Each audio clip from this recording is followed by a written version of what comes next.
अस्सलामु अलैकुम वरहमतुल्लाहि वबरकातुह। उम्मीद करता हूँ कि आप सब खैरियत से हैं। चलिए दोस्तों, आज मैं आपको बताऊंगा कि दुनिया के आखिरी दौर में एक अजीम फितना ज़ाहिर होगा। वो फितना दज्जाल का होगा। दज्जाल ज़मीन पर आएगा, खुदाई का दावा करेगा, बारिश बरसाएगा, मुर्दों को जिंदा करने का जादू दिखाएगा और लोगों को अपने सामने झुकने पर मजबूर करेगा। यानी वो लोगों को अपने फितना में ऐसे लपेट लेगा कि लोग देख करके उसको खुदा मानने लगेंगे। वो ऐसा काम ही करेगा दुनिया में। अच्छा, आपको मालूम होना चाहिए कि वो कैसा होगा। वो एक आंख से काना होगा, लेकिन उसका फितना ऐसा होगा कि लाखों ईमान वाले बहक जाएंगे। यही वो वक्त होगा जब ईमान की हकीकत आजमाई जाएगी। अच्छा, एक सवाल है कि आखिर किसने देखा है दज्जाल को और हकीकत क्या है? चलिए इसको हदीस से समझते हैं कैसा फितना है ये। इस्लाम ने हमें दुनिया के सबसे बड़े फितने से खबरदार किया है। वो फितना है दज्जाल।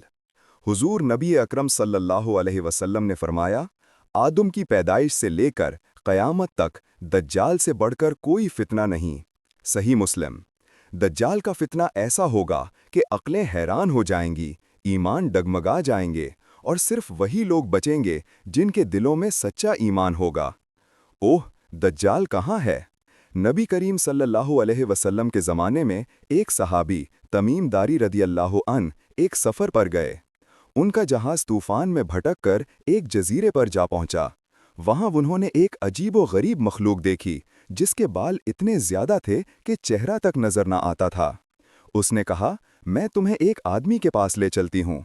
वो लोग एक बड़े मजबूत किले में गए जहां एक इंसान जंजीरों में जकड़ा हुआ था।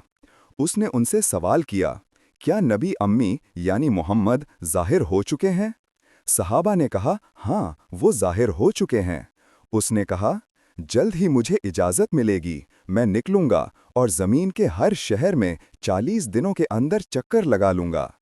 जब तमीमदारी वापस मदीना पहुंचे तो नबी सल्लल्लाहु अलैहि वसल्लम ने फरमाया, मैं तमीमदारी की बात की तस्दीक करता हूँ, वो शख्स दज्जाल ही है। इससे मालूम होता है कि दज्जाल अभी एक जजीरे में कैद है। कहाँ, ये अल्लाह ही बेहतर जानता है, लेकिन बाज़ उलमा के मुताबिक वो बहरे शाम या यमन के किसी जजीरे में मौजूद है। दज्जाल की पहचान। नबी सल्लल्लाहु अलैहि वसल्लम ने दज्जाल की सिफ़ात बड़ी तफसील से बयान फरमाईं ताकि उम्मत पहचान सके।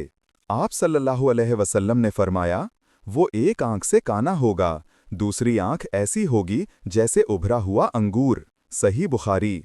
और फरमाया, उसके माथे पर काफ फा रा काफ फे लिखा होगा, जिसे हर मोमिन पढ़ लेगा, चाहे वो पढ़ा लिखा हो या ना हो। सही मुस्लिम। दज्जाल खुदाई का दावा करेगा, बारिश बरसाएगा, जमीन से गल्ला निकलवाएगा, मर्दों को जिंदा करने का जादू दिखाएगा।